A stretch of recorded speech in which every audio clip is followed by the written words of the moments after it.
economic activity, not to say about further growth.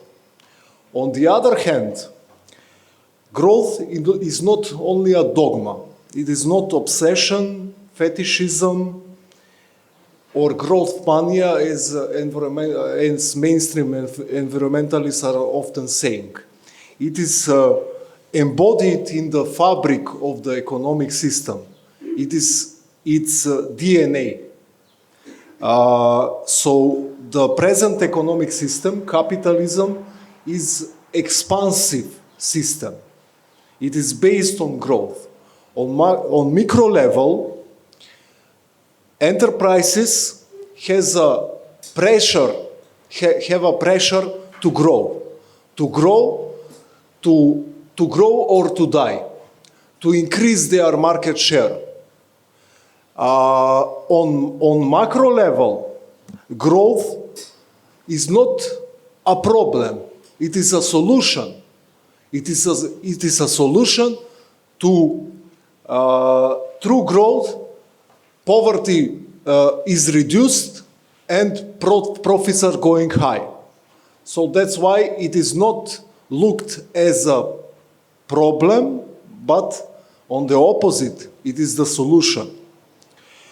Murray Bookchin has best described this with the words that capitalism can no more be persuaded to limit growth than a human being can be persuaded to stop breathing. And Naomi Klein has best described the contradiction that we are living in with the words, our economic system and our planetary system are at war.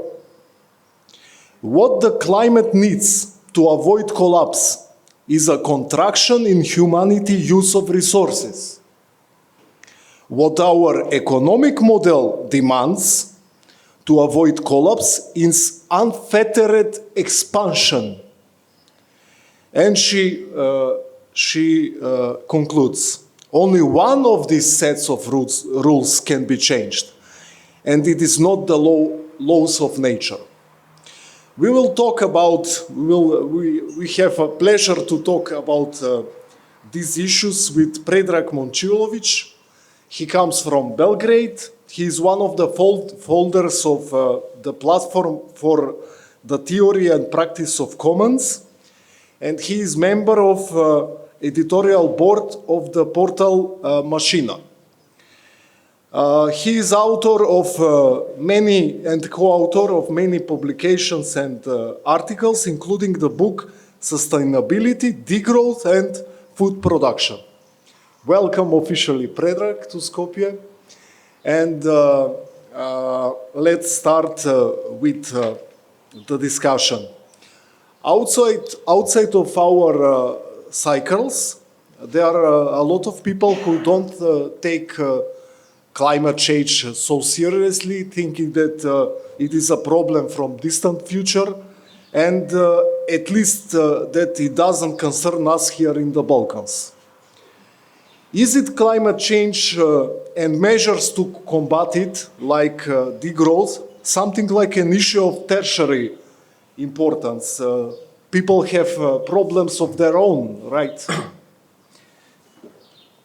Thanks for introduction, Zdravko, and thanks for having me here. Thanks to Lokomotiva Collective. And yeah, the name of conference, it's on the edge of climate catastrophe. And for a long time, climate change looked like some abstract thing, which is not so much connection with reality, but actually we are living, as name of conference, on the edge of climate catastrophe. Even maybe we passed this edge. It's questionable because climate change is right now biggest threat, but also biggest opportunity for reshaping our society. We are don't need just to be fear about climate change, but to look them as opportunity. But I will tell a little bit about facts about climate change. And we already live in a world which is 1.1 degree warmer, and it's not everywhere same temperature. Some places it's much more warmer than 1.1 degree, but this is global average temperature, which increased than pre-industrial period. And most more warming happened after 1980s, from 1980s till today, and at the same time it's happened like when we have reintroduced neoliberalism. At the same time, Ronald Reagan and Margaret Thatcher came into power and deliberalized economy. And also climate change is speeding up, and 2020 was second hottest year. 2018 was third hottest year, and from last 10 years, I think 7 or 8 was hottest in history from our measurements. And also in 2021 in Europe, we had record highest temperature. In Sicily, we have 48.1 degree, and it's happening all over the world. You see all the time the news about big floods, about long droughts, about forest fires and everything. And even now in India, it's happening really warm wave. And we have also in 2021, it's first time in history on one ice shelf in Greenland we had rain, because always we had only snow there, and it's visible how climate is changed. Even this IPCC, which is one of the highest body of UN for climate change, it's warning that climate change is speeding up, and then some things that we were thinking will happen in 100 years already starting to appear, like melting of this frozen soil in Siberia and Canada and some other things. And then we will need to react immediately. And also it's affect people on Balkan. I did some research, and Belgrade, it's already 2 degrees warmer than 60 years ago. It's probably similar situation for Skopje, because almost all other cities in Balkan are much more warmer, and we are facing with longer droughts and with floods. In Balkan we had in 2014 really big floods, and they're becoming more and more often, and this is pretty big problem, and it's affect life of the people, especially of marginalized people. Yesterday we talked about rural women and people who are living from agriculture. Climate change affects them much more than affect people, urban people in the cities, but also affect urban people in the cities. Like more people are dying from heat waves, and also affect some people who are living on islands. For example, Tuvalu, it's whole island, it's on 1 meter altitude, and rising of sea level, it's affected that people cannot live anymore there. And I think that this is becoming obvious even to people, and I completely understand when people tell, firstly we need to eat something and then we can discuss these things, but also I think we need in the same time to discuss these things and to react, because if climate change continue to happen, we will not have what to eat in the future. Yeah. So we are living in an age of pronounced climate implications, and we are living in the age of pronounced inequality, which is not separated. We have inequality in pollution, in climate consequences, in incomes and wealth. Is the economic system the reason for the climate crisis, or it is human nature after all? So capitalocene or Anthropocene? Yeah, big company will tell probably it's up to human nature, but I don't believe in human nature. Like human nature can be, people can be selfish, but they can have great acts of solidarity. It's depending which system that they live, because if we believe it's up to human nature, then we don't have reason to sit here and to discuss how to change things. Then if this is in human nature, and we will destroy everything, and we don't need to fight. It's interesting for me, one of my most favorite movie, it's Matrix, first part especially. These newly parts are pretty shitty. And in first part, in one moment, when agents of Matrix catch Morpheus, they're comparing human species with virus, which are all the time expanding until use all the resource. But I don't want to believe in that. And I believe that we are conscious beings which can self-regulate ourselves. But also even some theoreticians who wrote about limits, like even 150 years ago, I think, as Malthus, he also believed in this kind of human nature, and he believed that poor people just reproduce themselves and eat, and reproduce and eat, and this will broke limits, which is not true. We saw even that when you offer people education, healthcare, or other cultural substance, that they are not continuing just reproducing in Basque, you know. And in the same time, you mentioned inequality and capitalistic system in which we are living, producing this inequality. And right now, 1% of wealthiest hold 44% of global wealth. And in the same time, this 1% of wealthiest are responsible for 15% of global CO2 emission. CO2 is most important gas of global warming. And also 10% of richest in the world are responsible for 52% of global emission. That it's not, we have a really big inequality in this pollution, who is responsible for this pollution. And for example, 50%, like half of planet, poorest people are responsible only for 7% of this global emission. And this is in period from 1990 to 2015. And if you look back even more historically, it's this difference even bigger. And it's not because a lot of times big companies and government is telling you everyone is same responsible for climate change and everyone needs to act in same way, but some are more responsible and some suffer actually much more because like 50% of deaths from natural disasters are happening in poorer countries, and only 9% it's happening in rich countries. And when you have some kind of natural disaster, it doesn't matter which one, in poorer countries, like 60 people die on 100,000, and in a rich country, it's 10 people die on 100,000.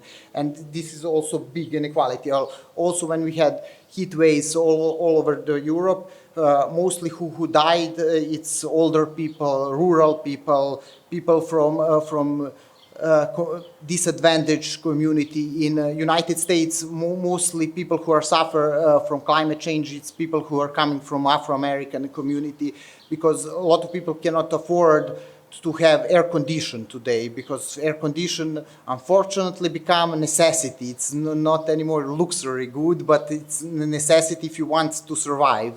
And even some countries which we think are really good in gender balance and other things as and feminist politics as Sweden, there is also big gap, like 75% of emission from cars are coming from male drivers in Sweden, and only 25% from female drivers. And we have also this big gender gap. And if we want to stop climate change, or even to slow down, because we cannot stop immediately, even if we react everything right now, the climate change will continue to happen. We need to change economical system and not to hope that some technology will appear and save us. Because a lot of time liberals believe we will invent some new innovation technology, and this technology will save us and we will continue to do everything as same. Yeah, let's concentrate on degrowth. What is degrowth? Why do we need it? And does degrowth mean that we will live in caves? Is it possible to achieve not only sustainability but prosperity without growth? Mm-hmm. Really good questions. And for me, degrowth is one relatively new vision, at least in this English-speaking areas, because in French, people speaking areas speaking a little bit longer about degrowth. But for me, it's a vision how we can live better with less material things and less material consumption, but also how we can produce differently and consume these things and to stay inside the biophysical limits of planet Earth, but also to satisfy needs of the people. It's not like, oh, we will live with less thing and we will be much more poorer, but to be more happier and to live actually better and to focus more on well-being of the people, because it's question with all this growth. And you know, when you have 3% of growth yearly, in 40 years you will have 400% of growth. And we have for long period really big growth, but still didn't even reduce inequality in the world. Still we have hungriness and really big, even we have people who cannot afford anything, and they of course need to grow, but we need to stay in a limit, and growth will not solve our problems.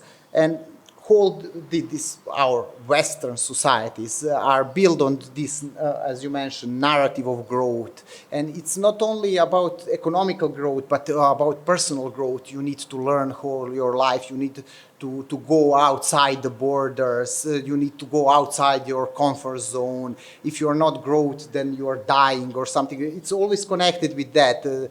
You know, growth is connected with flourishing and everything. And if there is no growth, everything is dying. And we also need to break this narrative that we need to grow all the time, because there is obviously limits. And we as humans, I think we need democratically to decide what are limits, because there is no natural limits. We can warm planet to 5%, but then it's question who will survive in this warmer planet. It's only some people will survive, some will much more suffer. It's up to us to collectively and democratically decide what are limits of growth. And I think this is really important for me, because I don't see degrowth as something, some theory which imposes some limits. For me, I'm really afraid of this imposing limits by some technocrats, because for me it's worst scenario which we can have. It's some kind of techno-ecofascism, which can happen actually in future, where you have some technocrats who are deciding you can drink 1 liter of water per day and you can walk there or do this, and you have super militarized society. And degrowth is not about that. It's about collectively the decision in which kind of society we want to live. And you know, you need some kind of limits even if you want to do something. In unlimitless world you cannot do anything. You know, you need limits of tapes if you want to play piano, to create some melody. If you have piano with unlimited number of tape, you cannot create any kind of melody. You still need some limits. And also I already mentioned technology and how, and you mentioned caves. Do we live in the caves? Of course not. We will not live in a caves. Even I would say that right-wing conservatives, they have this romanticization of past. Everyone needs to go back to village and to live there. And this is actually in current society with almost 8 million people, it's also impossible to everyone live in a village. We will do even more harm to nature if everyone live in a village. And of course we need to use technology, but also we need to question which kind of technology we need to use, and on which kind of technology we want to invest, because right now, I don't know, instead we are investing in much more better healthcare, a lot of investment going into technology against baldness or some. Of course, this can be a problem for some people, but it's not so big. Also, instead of expendable goods, you will have the goods, but they will be durable goods. Yeah. Yeah. So we are not talking about living without mobile phones, but we are living about having more qualitative mobile phones that can last for much longer than now. And this is not question of technology. We already possess this technology. You know, first these bubble lights were created to work like I think 20,000 hours, and it's almost whole life. But then they realize, oh, we cannot sell so many, and then reduce life expectancy of some products. And we already have technology that our phones can work for 20 years, but they reduce it, or that they imposing new models or something like, oh, this is difference between iPhone 13 and 12 or something. And people are forced to buy these things because that, I think it's not up to people. It's really hard to resist on this individual level. It's up to system how to create systems to produce this kind of technology, which is much more durable. I always have this example. In my house, when I used to live with my parents, we have some TV which were produced in niche in socialist Yugoslavia and work for 25 years, and it's still working, but on the end, after pressure of whole society, we decided to buy new this flat TV, and this flat TV died after 3 years, after this period where they giving guarantee, and it's happening with most of things. And even they change how to build this, because my father, he's electro engineer, and he know to fix most of the things, but nowadays they build everything on one same panel, and you cannot fix or rechange one pieces by another, and it's also problem in system how we are building things and how we producing them only for consuming more and more. It creates waste, so the economy is wasteful economy, using so much resources and creating so much waste, which shouldn't, which doesn't have to happen. Yeah. Yeah, and I want just one thing to add before next question, and it's degrowth. It's not only about decreasing things. Yes, we need some things to decrease. We need to decrease a little bit how much material consumption, or also we need to decrease how much we invest, for example, in weapon production or some other things which are not useful for anything. But also degrowth, it's about increasing investment in some non-material things, as a culture, as a healthcare, as a education, as a recreation, and all other things. And with these things we will live better, because a lot of research show that people are much more enjoy, and they're more happier when they have more free time and enjoy nature with their friends than when they buying new things. Because when you buy new things, this period of happiness, it's much more shorter, like you are enjoying a new t-shirt only for 10 minutes, and then you want to consume more and more. Yeah. So if we can and should continue without growth, can capitalism exist without growing? Is maybe steady state economy, as advocated by Herman Daly, possible under capitalism? Is it dematerialization and decoupling the economy the solution? Or maybe it is even enough to make a transition to clean energy and growth can continue? For example, green growth, which has some proponents in environmental cycles. Mm-hmm. Yeah, as you mentioned in the introduction, I don't think growth is something not connected with capitalism. It's actually embodied in core of capitalism, and capitalism to survive needs to grow and to expand all the time on different area. And you probably know, but I will still repeat how capitalism needs to commodify and privatize the different things to expand, and is what is happening in former Yugoslavic country. And firstly, we had privatization of housing. Capitalism expanded like that. Then we had privatization of industry. Then we had privatization or commodification of public space. And now we have privatization and commodification of natural resources. And all the time we need to expand and to conquer other countries. And like Rosa Luxemburg and Lenin wrote, capitalism need also imperialism to expand and to grow all the time.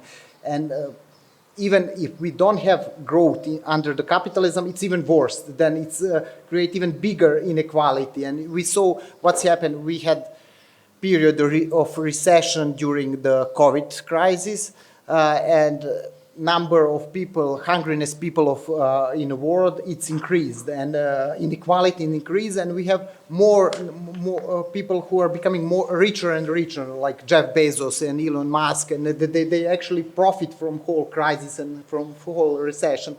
And recession will lead even to more autocratic society, because then you need to invest more into military, into police, who will protect this private property. When we said like half of population, half of world doesn't have anything, and 1% have 44% of wealth.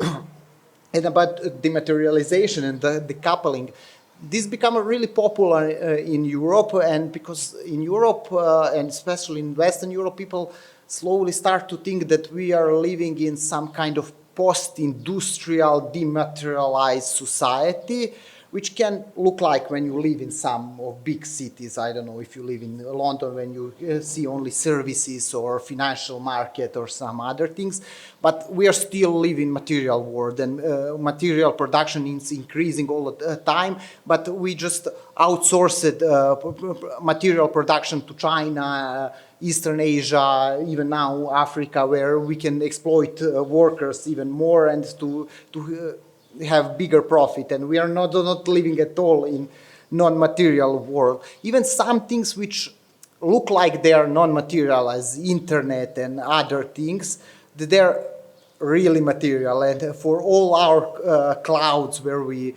put our files and everything, we need a lot of energy and a lot of resource to build these servers.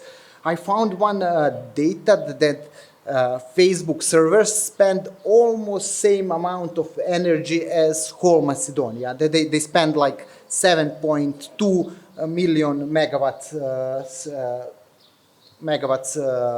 yearly, and Macedonia is spending just a little bit more. And the whole country, imagine, of 2 million people and whole industry and everything, spending almost same as Facebook company. And I think in USA right now for servers they spend like 2% of electricity which is produced, and it's mostly still produced from fossil fuels, and it's also, these things are really material. And also when you mining bitcoins, it's also material thing that have material effects. Maybe it's not visible in your neighborhood, but somewhere it's really visible. And it's really hard to dematerialize economy, because also it's not question of climate change, but other resources which we use. We need different kind of resources, rare metals or some other things to build our economy. And about decoupling growth and energy production and other things, it's become really popular, and it's one of the main narrative of EU right now with Green New Deal, and how we can continue to grow, but with green technologies, which is actually not really possible, because still we need the resource and energy to produce even this green technology. And even we are, of course, we need to have new windmills, solar panels, or renewable energy, but also we need to think about limits of this energy, because if we continue to grow in next years, all windmills and solar panels of this world will not save us, and we will not have enough energy. And also we have this problem with technology and how with energy, this Yevonos paradox, which is happening. Jevonos, yeah. This is some British physician and philosopher, and he discovered this paradox. Every time when we invent some technology which is more efficient, actually we are not spending less resources, but we are spending more resources because we are using more and more and more.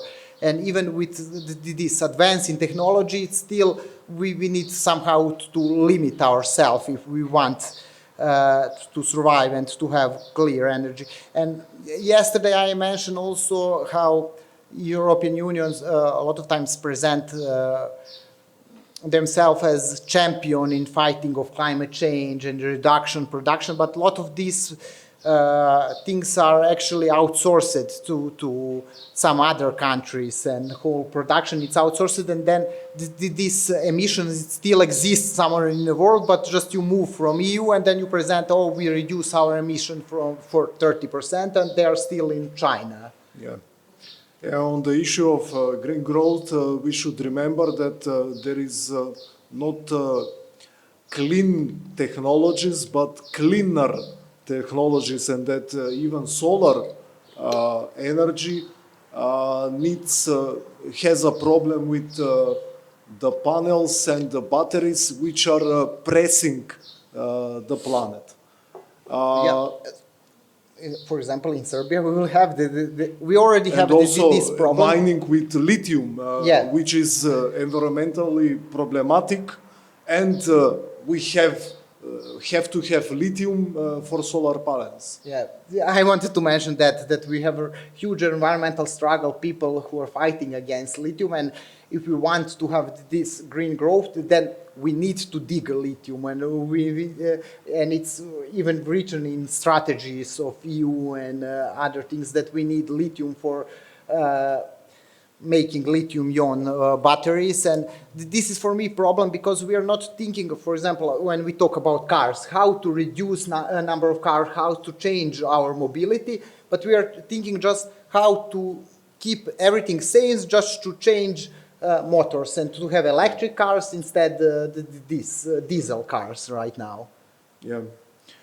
You mentioned that under capitalism, without growth, it will be worse. Environmentalists are often criticized that they ignore the economic implications of their ideas. What about the economic implications of degrowth? If there is no growth, there is an economic crisis. People are fired.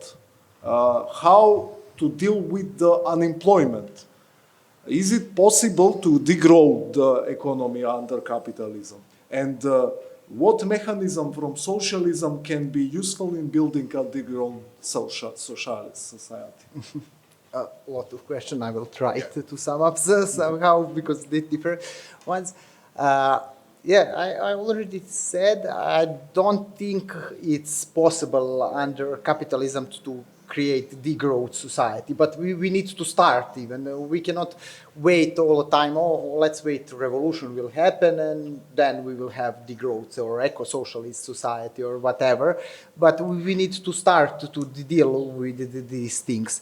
And there is, as I mentioned, a really big difference between degrowth and recession, because degrowth will happen willingly and the recession is happening unwillingly. We still want to grow, but we are not managing that with recession. And for me, degrowth is connected with democracy, and recession with more autocracy, and also degrowth is connected with equality, and recession, it's, as I mentioned, raising inequality. And this is also really important thing for degrowth, that we can have degrowth only in equal society, where we can reinventing our practices and also rethinking what are our needs, real needs. Because in equal society, of course, you will have bigger needs. Of course, in this society, I want to have private swimming pool when I see that other people have private swimming pool. But if we have society with more equality, then we can rethink. Maybe it's of course okay that we have communal and public swimming pools. Maybe we don't need private swimming pools and these kind of things. And I'm not economist, but I will try to the degrowth are giving some answers about economical crisis and how to have transfer to the degrowth economy. And what it's putting in focus, it's also work, that we should work much more less. And it's actually sadly that we have so big advance of technology and productivity and everything, and today we are still fighting for these 3/8, like 8 hours of resting, 8 hours of work, 8 hours of culture or free time. And this is according to me the point that why there can be no degrowth under capitalism, because it is creating unemployment, and which is serious problem under capitalism, as we all know. And you have to reduce the working hours and to divide the hours of work among people who are working on the rest of the useful works, with the people who will be unemployed by closing the polluting industries. And to do this, you cannot do this under capitalism. The productivity has gone so up in the last 100 years, but working hours has not been reduced. This is why one big question why this is so. And on the issue of economic crisis, so degrowth will create economic crisis. But see this, environmental crisis will create economic crisis, because you will as much the climate crisis is worsening, you need more economic resources to mitigate the effects. So you will need economic crisis because of destruction of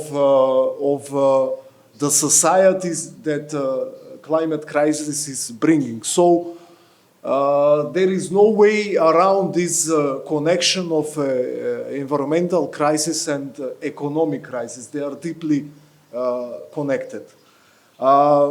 North Macedonia and Serbia, as all other Balkan countries, are euphemistically speaking developing countries. Should only so-called developed economies degrow? And what are perspectives for degrowth for semi-peripheral countries like ours?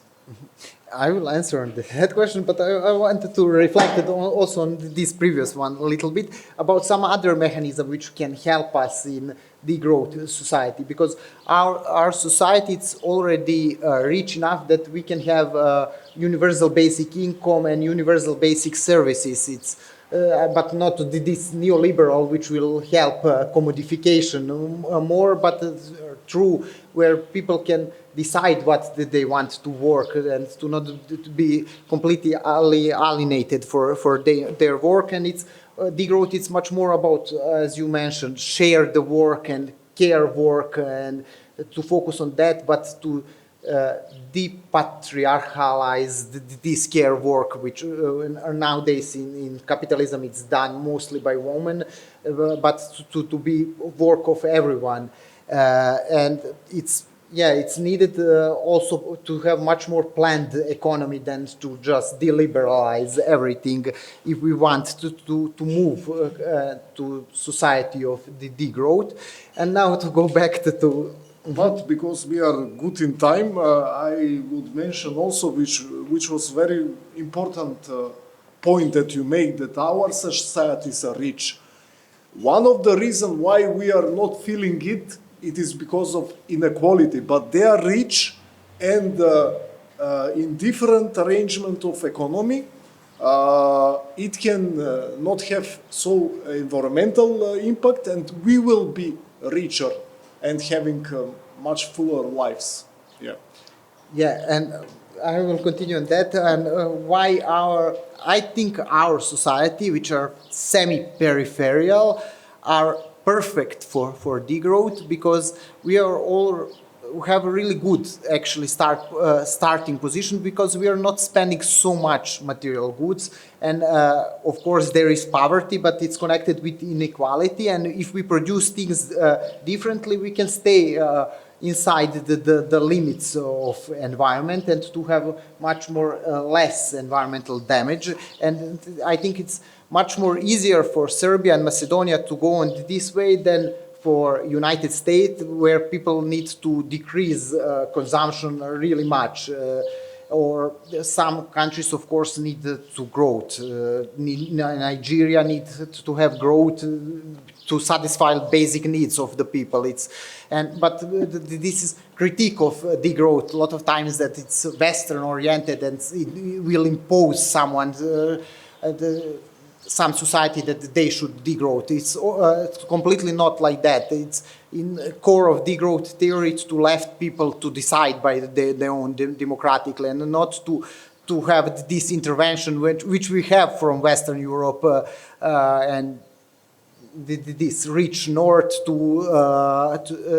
to south, and to leave them space to decide by their own. And there is actually a lot of degrowth practices, really good things which are coming from South America. South America is much more advanced in these things than Europe. But we are coming from Europe, and we think mostly Europocentric. And also we have some practice which from socialism, from which we can learn, like when we talk about democratical practices, we used to have worker self-management as a really good practice for democracy on workplace. And also we had food production which is not completely commodified in our countries. I know for Serbia that almost 50% of food production is not commodified, that people are exchanging food products between themselves, especially in smaller cities and villages. In Belgrade, of course, it's much more commodified and you need to buy everything, but in the smaller villages, people are surviving like that because minimum wage, you cannot survive with minimum wage. You need to connect with your community and with your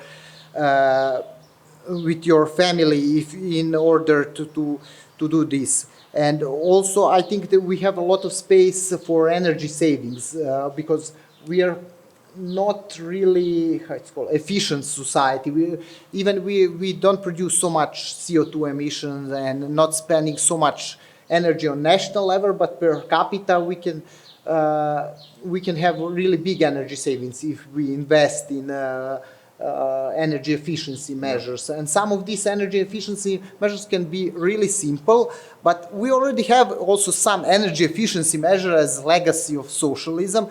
For example, I learned from my mom and a lot of people in Serbia doing that turning on wash machine only during the night because it's cheap energy, and a lot of people doing this.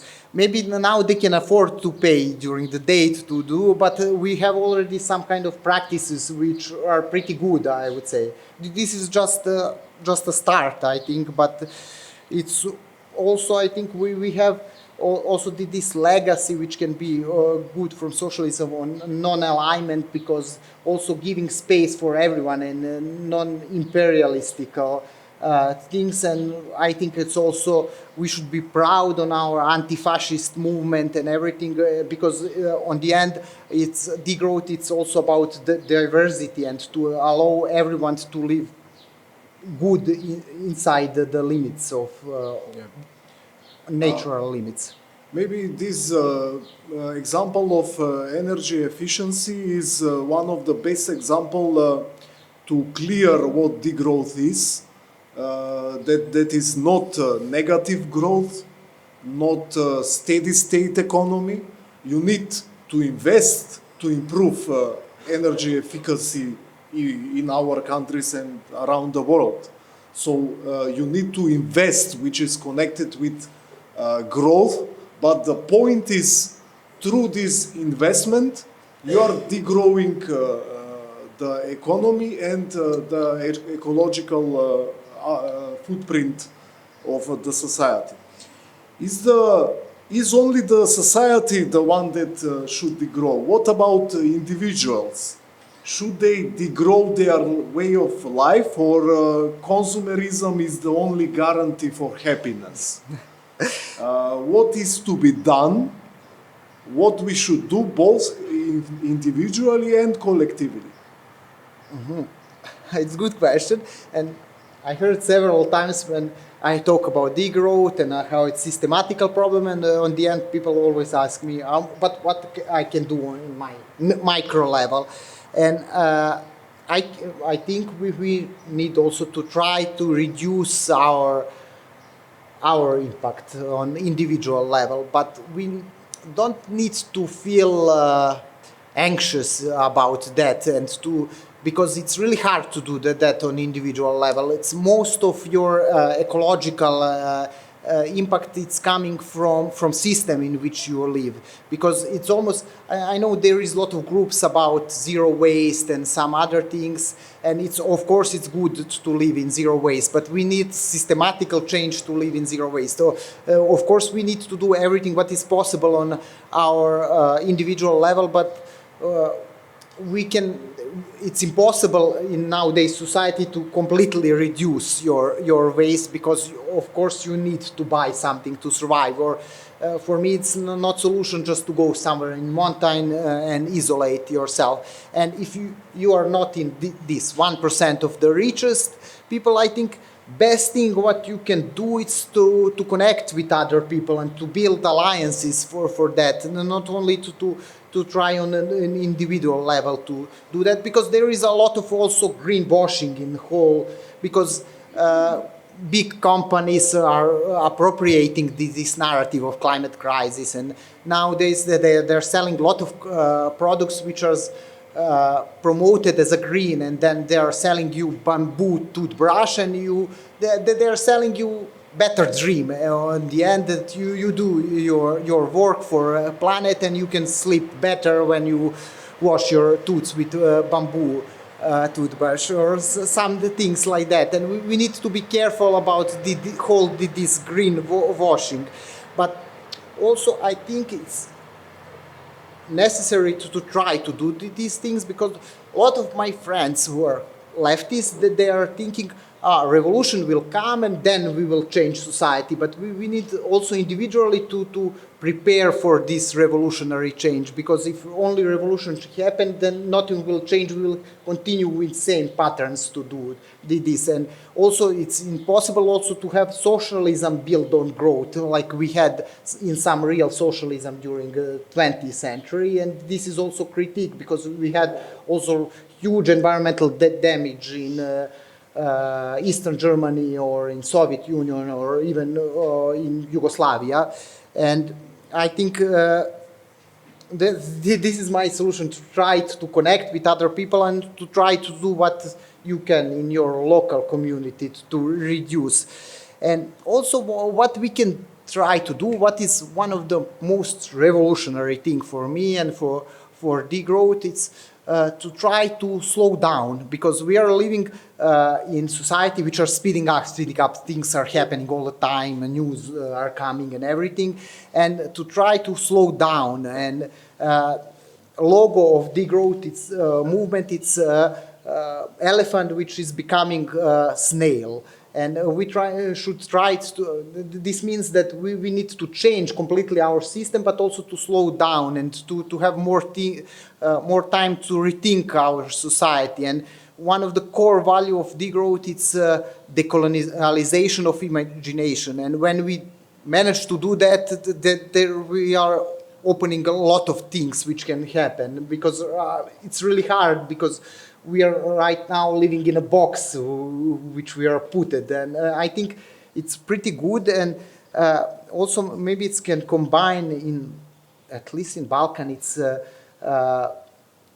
popular, this požuri polako, or hurry up slowly, and we can try to do things slowly, but also to do them.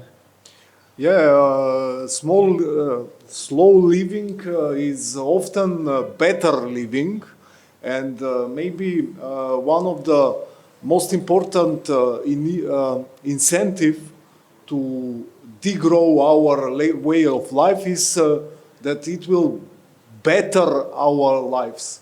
If I ride a bike instead of driving my car, I'm not only reducing my carbon footprint, but I'm improving my life. And the second part is also very important issue. So now we are going to talk also with the rest of us, not only two of us. So if someone has a comment or question.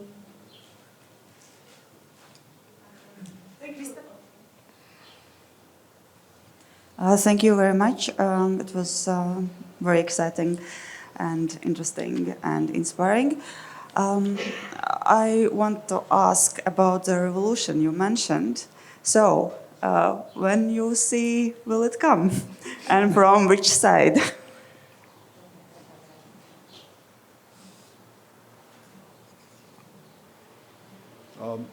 You want to? Maybe we can have a few more questions and then okay. to some.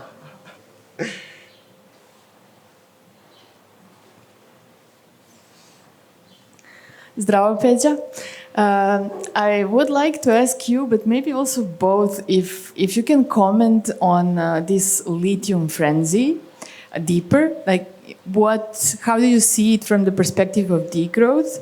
There is this argument from the West that Serbia, and I think it's also related to other countries in different ways, should take some kind of extra effort in order for the rest of the world to be more sustainable by giving up on the fertile soil and lives of many people who are living quite nice, almost degrowth in rural areas, in order to provide economy that's based on batteries and energy transition that's also based on lithium batteries. I know that degrowth has many reflections on center and periphery of capitalism, and that's great. But is there any kind of urgent statement from the degrowth community, or do you reflect on this? Have you heard about the struggle that we're having in Serbia, and generally, what do you think about this? And I have to use this opportunity to tell you that I brought some of the materials, and one of the publications is about energy transition, like just energy transition in Serbia. They're over there by the coffee, so during the break, don't jump now. But during the break, please take them with the stickers and badges and stuff. But lithium first, yeah. Ivana? Možeš da vikaš.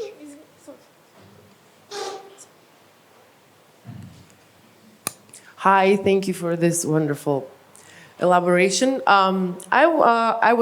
When we discussed how we're going to do this, there was something that really triggered me. I don't know which one of you said it, but it's giving up growth. Is that making people give up growth? Of course, we were discussing it as a systematic challenge, but also the challenge among people.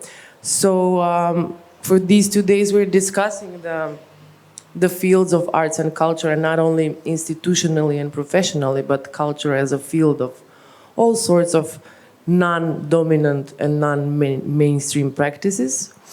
Where do you see the intersection of these? Do you see culture and arts as a source of help, assistance, maybe knowledge or skills to make people be willing to give up growth? Because we're bombarded with growth and with how it's measured, GDP per capita, average salary, this and that. So I'm really interested in that. We can start, I think. Thank you. Okay. Yeah. Okay. Mostly for Peđa, but also for Zdravko, if he wants to answer. So I have one question. It's practically relation somehow between overpopulation and degrowth. Let's say I like very much this formulation that Pedja mentioned, that we don't want someone to be like techno-eco-fascist, imposing us some, let's say, limits, like you should drink 1 liter of water, if I remember right. So how about China then, Like you remember, you mentioned also that, we don't need private pools, swimming pools. But you remember the photo where millions of people are in the same public pool, like squeezing it, they simply cannot swim, And especially related to the regulation that was some years ago banned, exactly because of this growth and exactly of the people becoming rich, that the limit was 1 kid per family, So, and how to combine this? Because we are really kind of reaching the edge also in terms of overpopulation.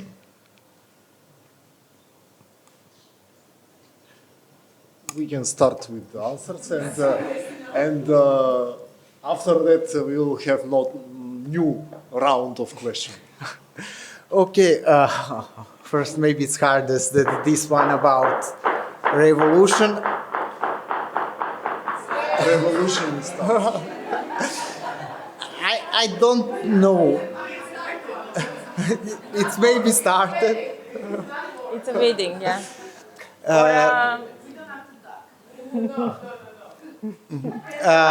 I don't know when it can happen, but we need to work on that like it's possibility that will happen tomorrow.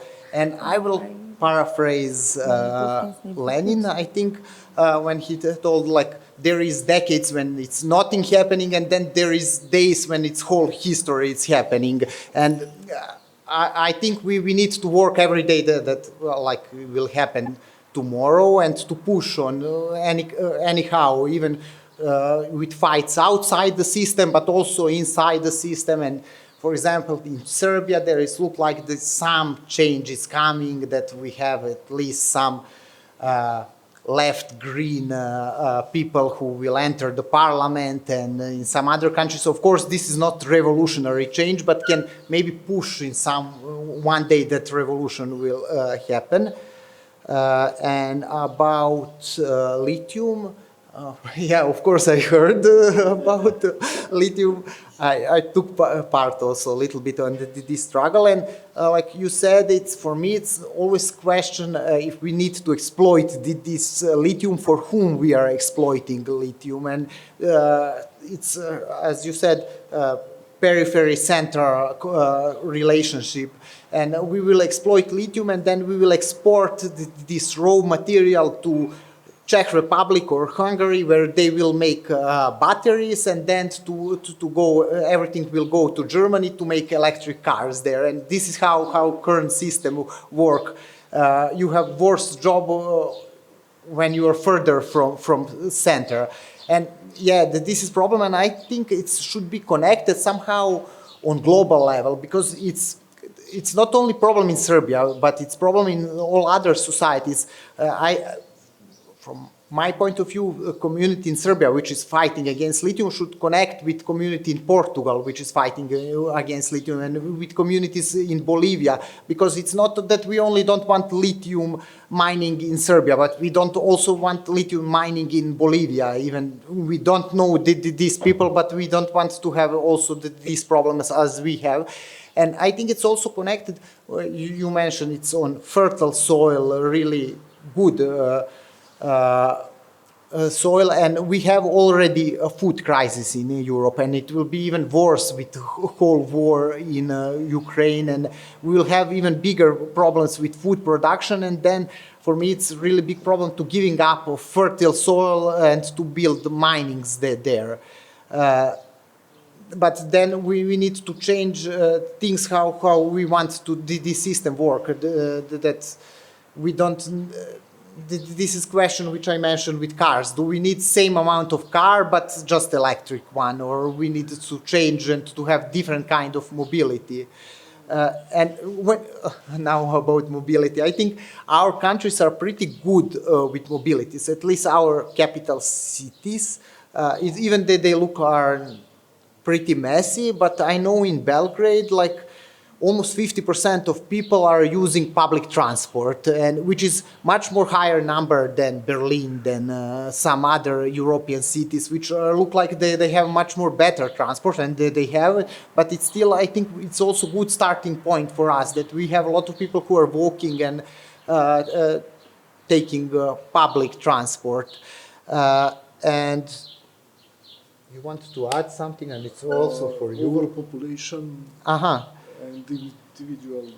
And about, for Ivana, about culture, I think the role of culture is crucial there. And before I didn't cooperate. I'm coming from natural science. Even I learned something from other science, but a few years ago I was almost never attending even some cultural events, and then somehow I connected with some people and started to attending events, and I think it's crucial because I don't think people who are just scientists or activists can change completely narrative alone. We need culture to change the narrative and to reach much more people and to communicate. I don't know really good how to communicate this idea, and through culture we can communicate much more better and we can have these connections.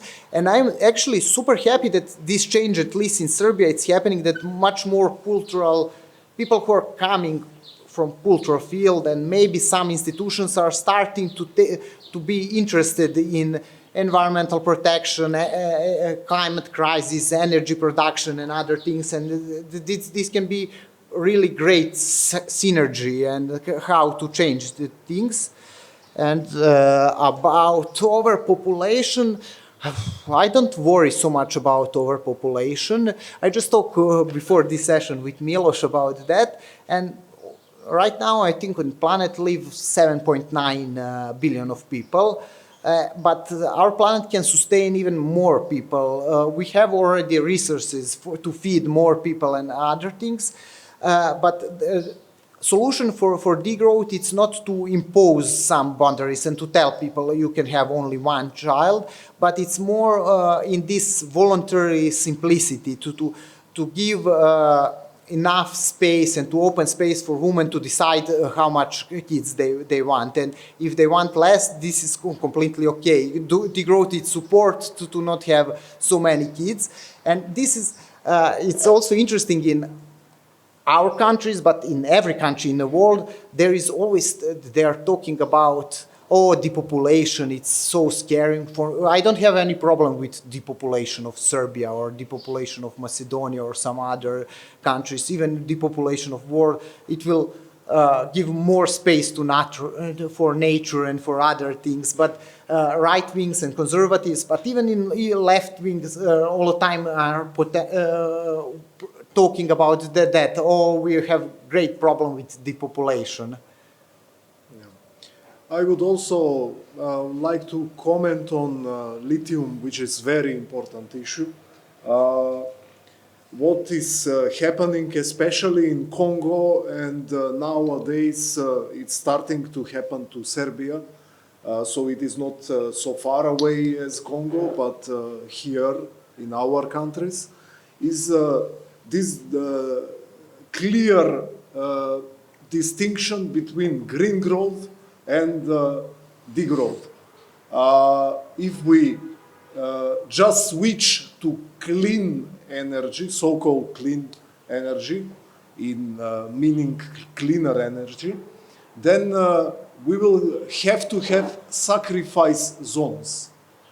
Zones, they are far away of us, that we are not looking at what is happening, not to nature, but only to people, just to have electric cars which are definitely, probably less damaging to the environment, but not totally, not damaging. Or to have mobile phones every second year or every year. And there is no, lithium is not rare earth, but to switch cars from fossil to electric, you will not have enough lithium to earth. So they, for example, Elon Musk wants to mine it in asteroids. So that means that we should not be as wasteful as economies and as individuals, because the resources are scarce, so we cannot afford to waste them. To waste them also means to judge people to live in sacrificing zones, which is totally unacceptable. I want also to just to add on the individual and collective issues, that one of the most important field is collective field. So we need to change the societies, not only our individual way of life. But this doesn't mean that we should ignore the individual level. And there are a lot of ways how to degrow our lives. This means often living, turning away of consumerism. But I will emphasize this, that this is not only good for environment, but it is good for us. And instead of the capitalist this definition of richness, there is a definition of being rich as a human. And this, for this, and this is dematerializing your ecological footprint a lot, and means bettering your lives. And this is one of the best hope, is that what we should do is very connected with what will improve our lives. If we finally are conscious, not only that individual measures are enough, but it will make the future men of us, humans of us.